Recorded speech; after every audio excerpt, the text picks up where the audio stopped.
Hello दोस्तों, मैं अजीत आप सबका बहुत बहुत स्वागत करता हूं आपके अपने चैनल लर्न न्यू पर।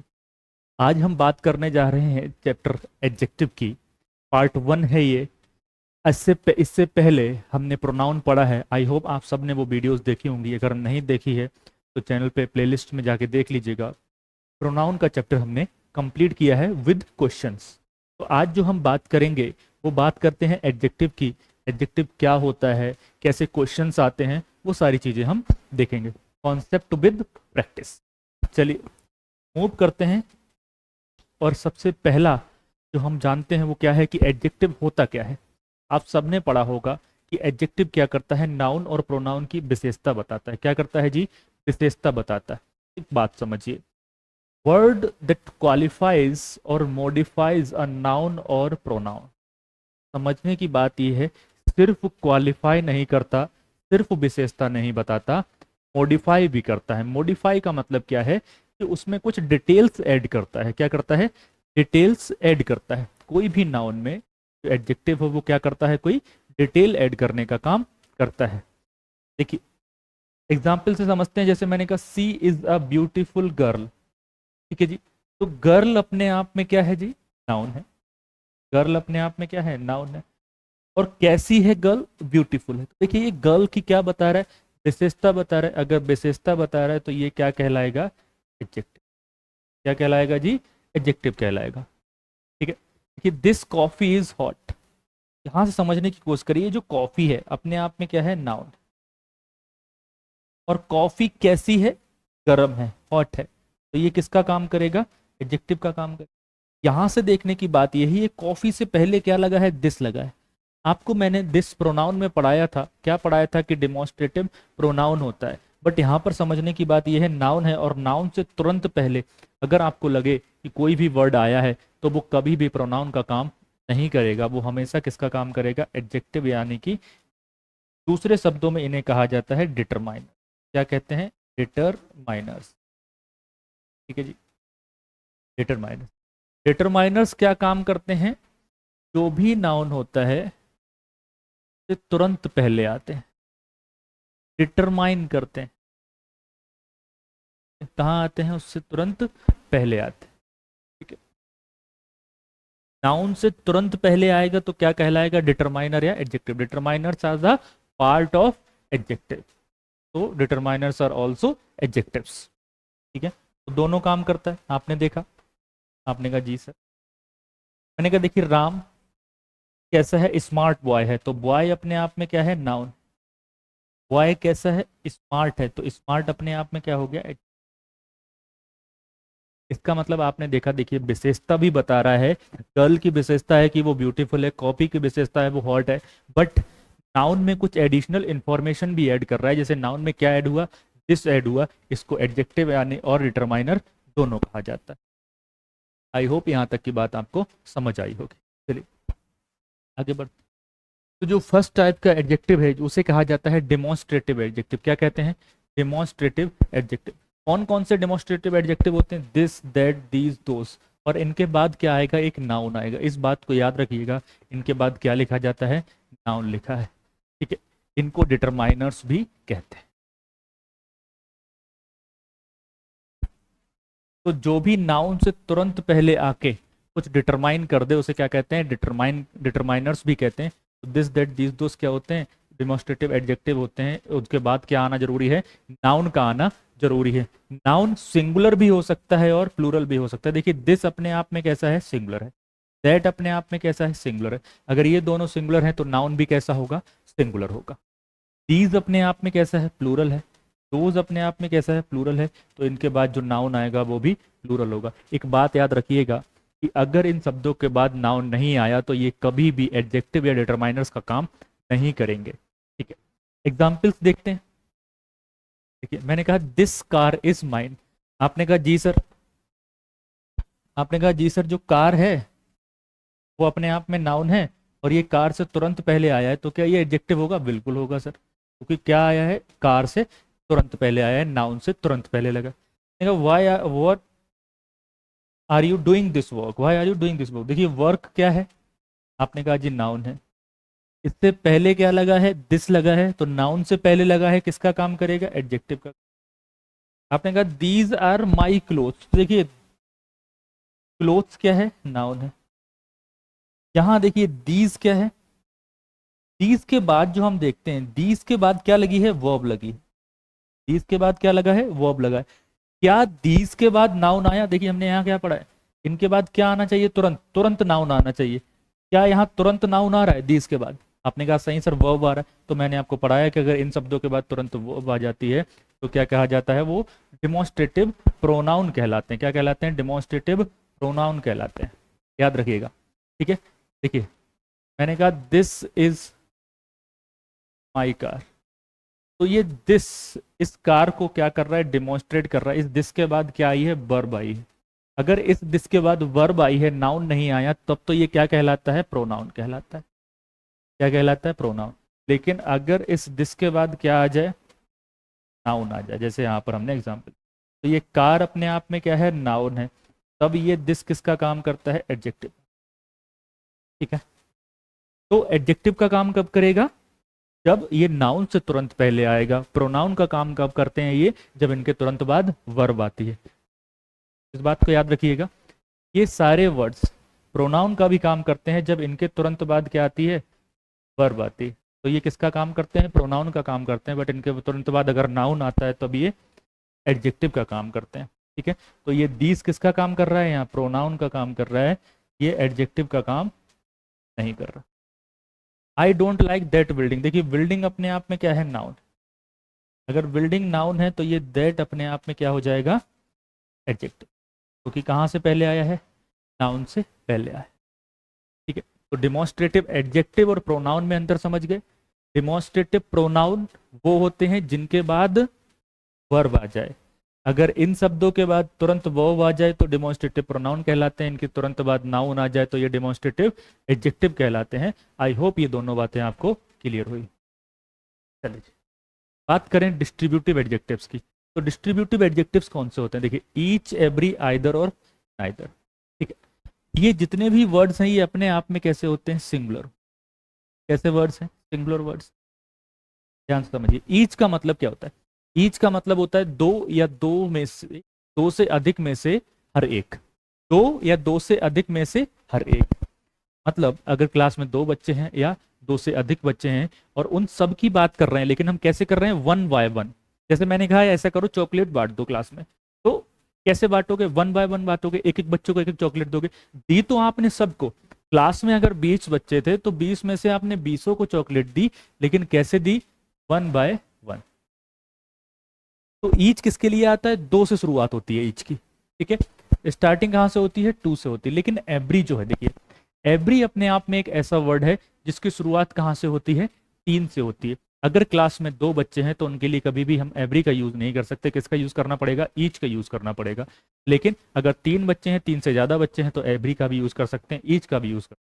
ठीक है, ईच का मतलब भी हर एक होता है और एवरी का मतलब भी हर एक होता है। आइदर, आइदर का मतलब क्या होता है, दो में से कोई एक। ठीक है, जैसे मैंने आपसे कहा, मैंने कहा आपकी शादी के लिए दो रिश्ते आए और उन दो में से आपको कोई एक लड़की पसंद करनी है, तो जी दो में से कितने सेलेक्ट करना है, एक सेलेक्ट करना है। अगर दो में से एक सेलेक्ट करना है तो आपको क्या लगाना पड़ेगा, आइदर लगाना पड़ेगा। ठीक है, नाइदर, अब मान लीजिए आप पहले से ही आपका फिक्स है कि भाई शादी के बाद हम तुमसे ही शादी करेंगे, आपने ऐसा बोल रखा है किसी से, है ना, जो भी आपकी प्रेमिका है। तो अब नाइदर की बात करते हैं। तो आपने कहा कि पिताजी मुझे दोनों लड़कियों में से कोई भी नहीं पसंद, तो जब दोनों में से किसी को भी ना पसंद करना हो तो क्या लगाते हैं, नाइदर लगाते हैं। तो दोनों में से कोई नहीं तो क्या होता है, नाइदर, और दोनों में से कोई एक तो क्या होता है, आइदर। बट आता किसके लिए है, सिर्फ और सिर्फ दो के लिए। जब हम बात किसकी करेंगे, टू की बात करेंगे। इनके बाद क्या आना जरूरी है, एक नाउन का आना जरूरी है, और नाउन कैसा होगा, सिंगुलर होगा। वर्ब आएगी और वर्ब भी कैसी होगी, सिंगुलर होगी। तो याद रखिएगा, ये एडजेक्टिव का काम तभी करते हैं जब इनके बाद नाउन आएगा वो सिंगुलर होगा और वर्ब आएगी वो भी सिंगुलर होगी। ठीक है, आई होप यहां तक की बात आपको समझ में आ गई।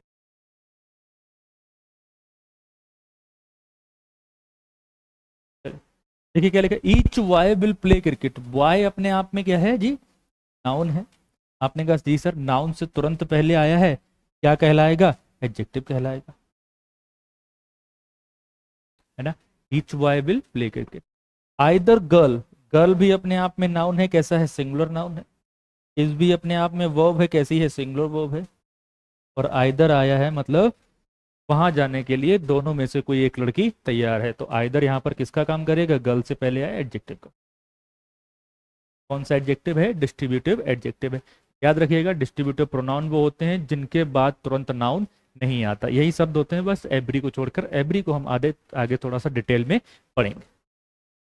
यहां से समझ, देखिए अगर हम बात करें एवरी की, तो एवरी प्रोनाउन का काम कभी नहीं करता, ठीक है जी। तो एवरी प्रोनाउन कभी भी नहीं होता। एवरी किसका काम करता है? एडजेक्टिव का काम। एवरी किसका काम करता है? एडजेक्टिव का काम। अगर एवरी को प्रोनाउन बनना होता है तो इसमें कुछ एडिशनल इंफॉर्मेशन ऐड करनी पड़ती है। जैसे एवरी के साथ लगाना पड़ता है वन, जैसे एवरी के साथ लगाना पड़ता है वडी, और एवरी के साथ लगाना पड़ता है थिंग, ठीक है। तब ये कंपाउंड बन के ये किसका काम करते हैं? प्रोनाउन का काम करते हैं। किसका काम करते हैं ये? प्रोनाउन। ये सारे के सारे अपने आप, और प्रोनाउन है तो ये प्रोनाउन कैसे होते हैं? सिंगुलर प्रोनाउन होते हैं। अगर ये सिंगुलर प्रोनाउन होते हैं इसीलिए इनके बाद जो भी वर्ब आती है वो भी कैसे आती है? सिंगुलर आती है, ठीक है। तो ये सारे के सारे काम कैसा करते हैं? सिंगुलर काम करते हैं, सारे के सारे प्रोनाउन का काम करते हैं। एवरी जो है वो अपने आप में किसका काम करता है? एडजेक्टिव का काम करता है, ठीक है। तो देखिए एक एग्जाम्पल समझते हैं। एवरी का मतलब क्या होता है? मैंने आपको बताया कि तीन या तीन से अधिक में हर एक, तीन या तीन से अधिक में से हर एक की बात करेंगे तो क्या लगाते हैं? एवरी लगाते हैं। जैसे मैंने कहा I have three friends and each और every is ready to help me. देखिए मैंने कहा आई हैव थ्री फ्रेंड्स, मेरे तीन दोस्त हैं, और each and every is ready to help me. तो यहाँ पर क्या लगाएं? ईच लगाएं कि एवरी लगाएं? तो बच्चा ये सोचता है कि सर थ्री लिखा है, तो थ्री तो एवरी के लिए भी आ सकता है और ईच के लिए भी आ सकता है। लेकिन मैंने अभी आपको एक बात बताई, जो ये एवरी है वो प्रोनाउन का काम कभी नहीं करता। अगर प्रोनाउन का काम नहीं करेगा तो इस एवरी के बाद तुरंत जो वर्ब है वो नहीं आ सकती। एवरी के बाद तुरंत वर्ब नहीं आ सकती। इसके बाद सिर्फ और सिर्फ क्या आना चाहिए? इसके बाद सिर्फ और सिर्फ नाउन आएगा, तो ये एडजेक्टिव का काम करता है, ठीक है। तो देखिए एवरी के बाद क्या लगा है? वर्ब है, इसका मतलब एवरी नहीं आ सकता, क्या आएगा? ईच आएगा। एवरी नहीं आ सकता, क्या आएगा? ईच आएगा। आई होप ये बात आपको समझ में आई। हाँ अगर यहाँ पर एवरी के आगे फ्रेंड लिख देता तो ईच फ्रेंड भी ठीक होता और एवरी फ्रेंड भी ठीक होगा, क्योंकि ईच प्रोनाउन का भी काम करता है और एडजेक्टिव का भी काम करता है। बट जो एवरी होता है वो प्रोनाउन का काम नहीं करता, सिर्फ और सिर्फ किसका काम करता है? एडजेक्टिव का काम करता है। आई होप यहाँ तक की बात आपको समझ आई, ठीक है। चलिए नेक्स्ट मूव। देखिए बात करते हैं ईच एंड एवरी की। जब ये एक साथ यूज किया जाएगा तो कैसे इसका यूज करते हैं, कैसे हम लगाते हैं। अगर मैंने कहा ईच एंड एवरी बॉय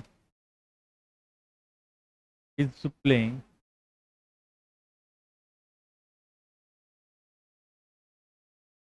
तो यहां तक आपको कोई दिक्कत नहीं आएगी। देखिए ईच और एवरी भी अपने आप में कैसा काम करेगा? सिंगुलर का काम करेगा।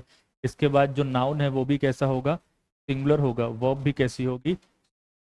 अगर पोजीशन आती है तो वो भी कैसी होगी? सिंगुलर होगी। तो आप इसके बाद क्या लिखेंगे? ईच एंड एवरी के बाद अगर कोई नाउन आ रहा है तो वो नाउन भी कैसा होगा? सिंगुलर होगा। वर्ब अगर आती है तो वर्ब भी कैसी होगी? सिंगुलर होगी। इसके बाद अगर कोई पोजेशन शो दिखाता है, पोजेशन भी कैसी आएगी? ठीक है। यहां तक तो आपको दिक्कत नहीं। बट अगर कभी ऐसा दे दे, आपने कहा each boy and every girl is और are doing his her work. क्या लिखा है? Each boy and every girl is और आर डूइंग डूइंग हिज और हर वर्क। तो यहाँ समझने की बात है। अब दिक्कत ये आएगी कि सर बॉय के अकॉर्डिंग हिज लगाएं या गर्ल के अकॉर्डिंग हर लगाएं, या एक चीज मैं और लिख देता हूं आपको, या देयर लगाएं। बॉय भी है और गर्ल भी है तो देयर भी आ सकता है। तो मैंने अभी आपको बताया कि ईच और एवरी का कॉम्बिनेशन चाहे अलग अलग सब्जेक्ट दिए हों, पहला सब्जेक्ट दूसरा हो, दूसरा सब्जेक्ट दूसरा हो, उससे कोई फर्क नहीं पड़ता। ईच और एवरी सिंगुलर होता है तो वर्ब भी कैसी आनी चाहिए? सिंगुलर आनी चाहिए। वर्ब भी कैसी आएगी जी? आपने कहा जी सिंगुलर आएगी सर, ठीक है। तो वर्ब भी सिंगुलर आएगी। अगर वर्ब सिंगुलर आएगी तो यहाँ पोजेशन भी सिंगुलर आएगी। अगर पोजेशन सिंगुलर आएगी तो देयर तो नहीं आ सकती, ठीक है। पहली बात याद रखिए। अगर देयर नहीं आ सकता फिर क्या लगाएं सर? बॉय के अकॉर्डिंग हिज लगाएं कि गर्ल के अकॉर्डिंग हर लगाएं? तो जो सेकंड वाला सब्जेक्ट होता है हमेशा उसके अकॉर्डिंग लगाएंगे। सेकंड वाला क्या है? गर्ल है तो क्या लगा देंगे? हर लगा देंगे। इस बात को बहुत ध्यान से नोट कर लीजिए, ठीक है। तो यहां से आप क्या समझे? यहां से आपने कहा कि सर अगर ईच है उसके साथ कोई नाउन है, एवरी है उसके साथ कोई नाउन है, यानी कि सब्जेक्ट है, ठीक है। पहला सब्जेक्ट दूसरा सब्जेक्ट, उसके बाद जो वर्ब है वो कैसी आएगी? सिंगुलर आएगी। और जो पोजेशन आएगी वो भी कैसी होगी? सिंगुलर होगी। बट वो पोजेशन किसके अकॉर्डिंग आएगी? दूसरे वाले सब्जेक्ट के अकॉर्डिंग आएगी। किसके अकॉर्डिंग आएगी? दूसरे वाले सब्जेक्ट के, ठीक है।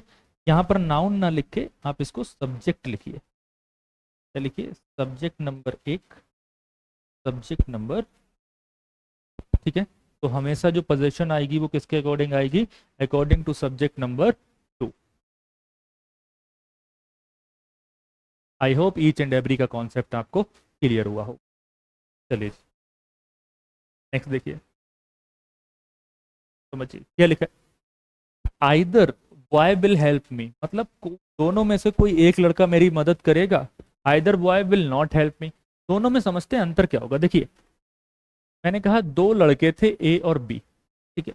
मैंने कहा दोनों में से कोई एक लड़का मेरी मदद करेगा, मतलब मैंने कहा ए ने कर दी तो बी ने नहीं की, और बी ने कर दी तो ए ने नहीं की। इसका मतलब तो ए निकलेगा, है ना। आपने कहा कि सर दोनों में से कोई एक लड़का मदद करेगा। अगर मैंने कहा कि ए ने कर दी तो आपने कहा बी नहीं करेगा, आपने कहा बी ने कर दी तो ए नहीं करेगा। बट अगर मैंने दूसरे वाले में बात की, either boy will not help me, मतलब दोनों में से कोई एक लड़का मेरी मदद नहीं करेगा।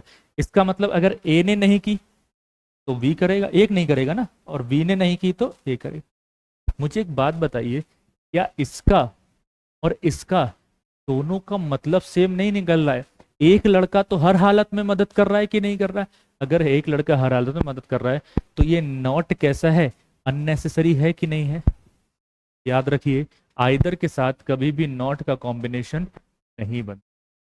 आइदर के साथ अगर कभी नॉट आपको लिखा हुआ दिख जाए इसका मतलब क्या है? कि वो गलत है। आइदर के साथ आप कभी भी नॉट का कॉम्बिनेशन नहीं बनाएंगे। आई होप ये बात आपको समझ। बोथ के साथ भी देखिए साहब, ठीक है, both boys have not come, दोनों लड़के नहीं आए। अरे भाई अगर दोनों ही लड़के नहीं आए तो फिर बोथ लगाया ही क्यों? ठीक है, तो बोथ के साथ नॉट नहीं आता क्योंकि बोथ अपने आप में कैसा वर्ड है? पॉजिटिव वर्ड है। अगर यही लिखना था तो आप इसकी जगह ये भी तो लिख सकते थे। अगर दोनों को नहीं लाना था तो क्या लिखते? Neither boy has come. या क्या लिख सकते हैं आप? नाइदर बॉय हैज कम, ठीक है जी। तो बोथ के साथ नॉट नहीं आता, इसका मतलब भी क्या होगा? कोई भी लड़का नहीं आया दोनों में से, ठीक है। तो दोनों के, अगर दोनों को ना आने की बात हो, दोनों को हटाने की बात हो, तो उसके लिए ऑलरेडी एक वर्ड लगा है नाइदर, इसीलिए बोथ के साथ नॉट का यूज कभी भी नहीं किया जाता है। गलत होता है, इलीगल होता है, ठीक है। दूसरी कंडीशन बोथ की समझते हैं। क्या लिखा है? अगर बोथ लिखा होगा और उसके बाद सब्जेक्ट आएगा तो कैसा आएगा, सिंगुलर आएगा। एंड से लगा होगा, दूसरा सब्जेक्ट होगा, कैसा होगा, सिंगुलर होगा। वर्ब कैसी होगी, प्लूरल होगी, और पोजीशन भी कैसी होगी, प्लूरल होगी। ठीक है, यहाँ देखिए, बोथ सी सब्जेक्ट कैसा है, सिंगुलर। एंड ही सब्जेक्ट कैसा है, सिंगुलर। हैव वर्ब कैसी है, प्लूरल। हैव कम, मतलब ठीक है, दोनों, वो और वो दोनों आ गए, मतलब लड़की और लड़का दोनों आ गए। ठीक है, अब यहाँ पर देखिए, बोथ ही कैसा सब्जेक्ट है, सिंगुलर। हिज फ्रेंड्स कैसा है, प्लूरल। Have come. यहाँ पर देखिए, पेपर में ना आपसे एरर पूछेगा, ऐसे पूछेगा, बताइए पार्ट ए में एरर है, पार्ट बी में एरर है, पार्ट सी में एरर है। और ज़्यादातर 99% जो बच्चे हैं वो इसका जवाब गलत देते हैं। 99% बच्चे इसका जवाब गलत देते हैं। बच्चे इसमें एरर हमेशा जो लगाते हैं वो किस में लगाते हैं, फ्रेंड्स में। सर फ्रेंड कर दीजिए तो सब्जेक्ट कैसा हो जाएगा, सिंगुलर, और बोथ सेटिस्फाई कर जाएगा। देखिए, आपको बोथ सेटिस्फाई नहीं करना है, आपको कंडीशन सेटिस्फाई करनी है। याद रखिएगा, कभी भी एरर निकालते वक्त दिमाग में एक चीज रखिएगा कि सेंटेंस का मीनिंग चेंज नहीं होना चाहिए। अगर सेंटेंस का मीनिंग चेंज हो गया तो सेंटेंस गलत हो जाएगा। तो क्या कह रहा है, वो और उसके दोस्त दोनों आए। भाई एक बात बताइए, अगर वो और उसके दोस्त दोनों आए, तो अगर उसके दोस्त आए तो दो थोड़ी थे, दोस्तों की बात है, ज्यादा लोग थे, तो क्या बोथ आना चाहिए, नहीं आए। तो जब भी सब्जेक्ट अगर एक भी प्लूरल हो गया या दोनों प्लूरल हो गए तो कभी भी बोथ नहीं आता। बोथ सिर्फ और सिर्फ उसी कंडीशन में आएगा, बोथ के ऊपर सब्जेक्ट डिपेंड नहीं है, सब्जेक्ट के ऊपर क्या डिपेंड है, बोथ डिपेंड है। तो सब्जेक्ट जो है अगर दोनों सिंगुलर होंगे तो बोथ का यूज कर सकते हैं, अगर एक भी सब्जेक्ट प्लूरल हो गया तो बोथ का यूज नहीं कर सकते। आई होप आपको ये बात समझ आई होगी। ठीक है जी, चलिए नेक्स्ट मूव करते हैं। देखिए क्या लिखा है, मैनी प्लस नाउन प्लस वो। मैनी आप सबने पढ़ा होगा, मैनी के बाद नाउन आएगा और नाउन कैसा होगा, प्लूरल होगा। वर्ब आएगी और वर्ब भी कैसी होगी, प्लूरल होगी, क्योंकि मैनी अपने आप में कैसा होता है, प्लूरल होता है। तो वर्ब भी कैसी होगी, प्लूरल होगी। नाउन भी कैसा होगा, प्लूरल। आ मैनी भी, उसके बाद भी नाउन कैसा आएगा, प्लूरल आएगा। वर्ब कैसी आएगी, प्लूरल आएगी। बट मैनी आ अगर कहीं लिखा हुआ दिख जाए और आपको मैनी एन लिख जाए, बहुत इंपॉर्टेंट कॉन्सेप्ट है, कई बार क्वेश्चन पूछा गया है। इसके बाद जो नाउन आएगा वो कैसा होगा, सॉरी, इसके बाद जो बेटा नाउन आएगा वो सिंगुलर होगा। कैसा होगा, सिंगुलर होगा। वर्ब भी कैसी होगी, सिंगुलर होगी। ठीक है, गलत लिख गया यहाँ।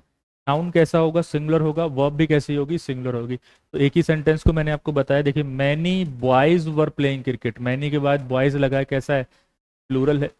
वर्ब अपने आप में वर्ब कैसी है, प्लूरल है। आ मैनी लगा है, फिर भी नाउन कैसा रहेगा, सब्जेक्ट कैसा रहेगा, प्लूरल रहेगा। वर्ब भी कैसी रहेगी, प्लूरल। ठीक है,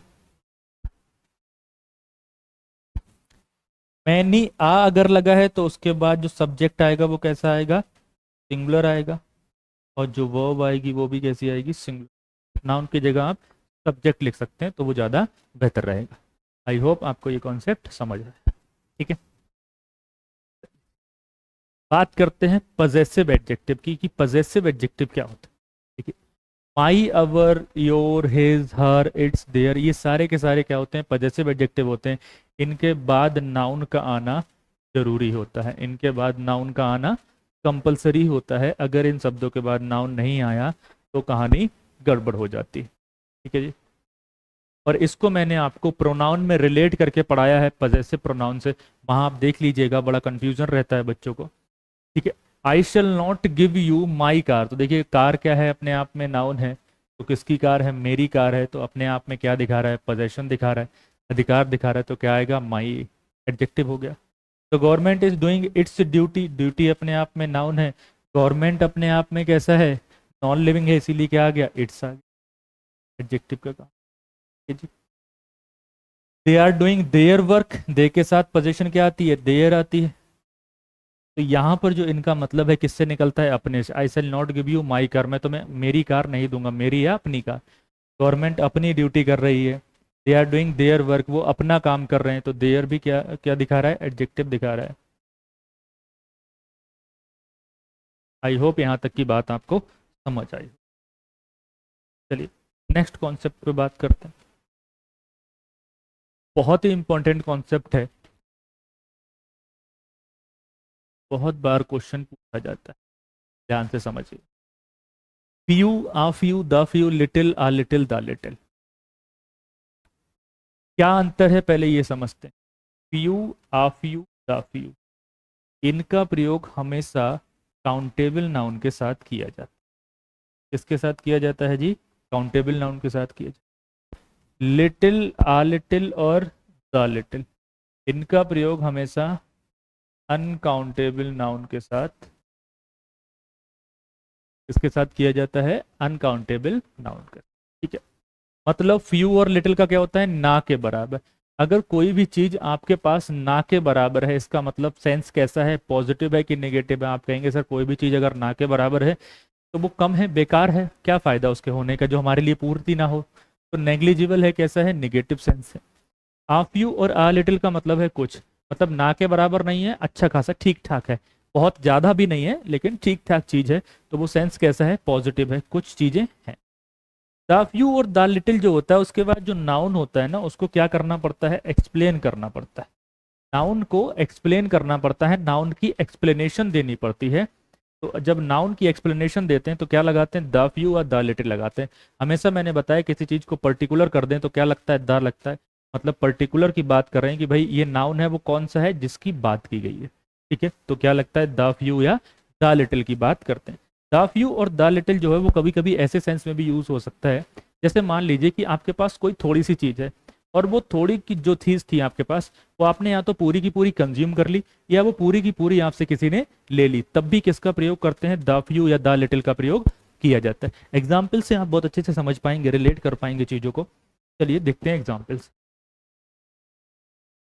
मैंने कहा आई हैव फ्यू और a few books so I can not give you any book. मैंने कहा मेरे पास कुछ या ना के बराबर किताबें हैं और मैं तुम्हें कोई सी भी किताब नहीं दे सकता। अब एक बात बताओ, अगर मैं तुम्हें कोई सी किताब नहीं दे सकता हूं तो मेरे पास किताबें ना के बराबर होंगी या कुछ किताबें होंगी।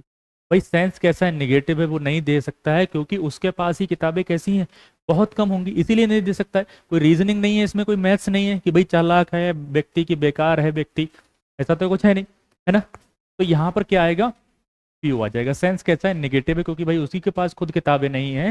वो कह रहा है मेरे पास ही ना के बराबर किताबें, एक दो किताबें अगर मैं आपको दे दूंगा तो मेरे पास क्या रहेगा, ठीक है जी।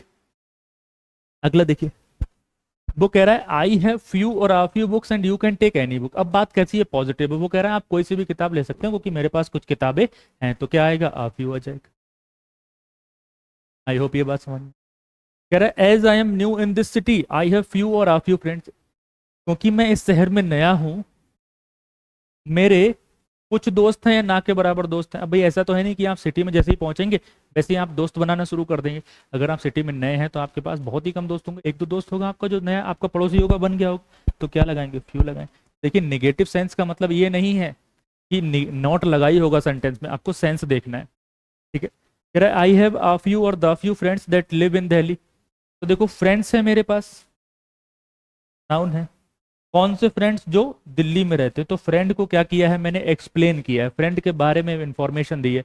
अगर एक्सप्लेनेशन दिया है, फ्रेंड के बारे में इंफॉर्मेशन दी है, तो क्या लगाते हैं, द फ्यू लगाते हैं, a few, ठीक है जी। यहाँ से देखिए, द लिटिल और आ little money she had was also spend on medicine, ठीक है। जो मनी थी, कौन सी मनी, जो उसके पास थी, शी हैड, तो ये क्या है, इसकी एक्सप्लेनेशन, ठीक है जी, क्या है इसकी एक्सप्लेनेशन। अब एक चीज समझिए, अगर एक्सप्लेनेशन है तो क्या आएगा, द लिटिल आएगा। अगर दूसरा कॉन्सेप्ट जो मैंने आपको समझाया उसको अप्लाई कर सकते हैं, या कैसे कर सकते हैं, the little money she had was also spend on medicine, ठीक है। जो उसके पास पैसा था, थोड़ा बहुत पैसा था, वो भी कहाँ स्पेंड हो गया, मेडिसिन पे स्पेंड हो गया। मैंने कहा था आपके पास अगर थोड़ी बहुत चीज है, या तो कोई किसी को दे दो या कोई ले ले या आप खुद कंज्यूम कर लो, तो क्या लगाते हैं, द लगाते हैं, ठीक है। आई होप यहाँ तक के कॉन्सेप्ट्स आपको क्लियर हुए होंगे। अगर किसी भी प्रकार का कोई डाउट है तो आप कमेंट सेक्शन में लिखें, वीडियो को लाइक करिए, शेयर करिए, ज़्यादा से ज़्यादा लोगों तक पहुंचाइए, ताकि सारे के सारे लोगों के पास जो फ्री कंटेंट पहुंच पाए। तो पूरा पेड बैच आपके लिए मैंने फ्री रखा हुआ है, ज़्यादा से ज़्यादा तक लोगों तक पहुंच पाए। जो लोग एसएससी 2004 की तैयारी कर 2024 की तैयारी कर रहे हैं, उन लोगों तक ये बैच पहुंच पाए। ठीक है, चलिए मिलते हैं अगली क्लास में, तब तक के लिए जय हिंद।